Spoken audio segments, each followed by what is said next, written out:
Hello friends, welcome to my YouTube channel. मु यशस्विनी स्वागत करुच्ची आपण मानक मोर यूट्यूब चैनल को। आज मोर मेन टेंशन है कौन रोसई हम पंचुक चली समय मो पुअर भी बड़ टेंशन कौन रोसई हम कौन रोसई करवा।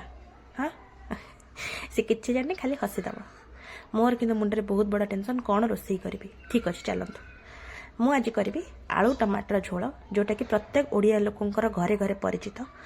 पंचुक समय रे बिना प्याज रसुण रे जदि किछि करबा को चाहुचंदी ये होचे सबुठारु सिंपल रेसिपी। आलू टमाटर पानी देकी लूण हळदी पके सिझे देबे, तापरे ताको बस सिंपल छुंक मरा हबो। चलंतु छुंक मारिया पर्यंत अपेक्षा अछि।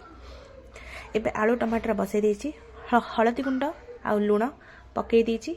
एबे ताको 4टा सीटी देबा पर्यंत छाडी देबे। आलू भल रकम सिझी गला परे सीटी खोलिला परे एबे हबो गरम प्रेशर कुकर। तेरे दे देबी रिफाइन तेल आउ सेतिरे पड़िबो जीरा आउ सुखिला लंका।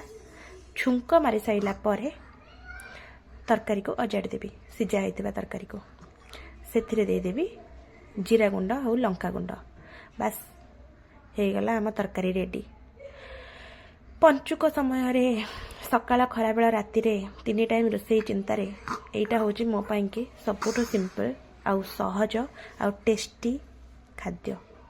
जदि आपण माने आको बनांती तो मते निश्चय कमेंट सेक्शन में जणाइबे। एबे चलंतु देखंतु मो तरकारी रेडी हो जाइए। जदि आपण मानकर खाइबा को इच्छा होची मु निश्चय एथरो पठेबी आपण मानक पाई के। कोठु किए देखुचंदी मते निश्चय कमेंट सेक्शन में जणाइबे। ठीक अछि।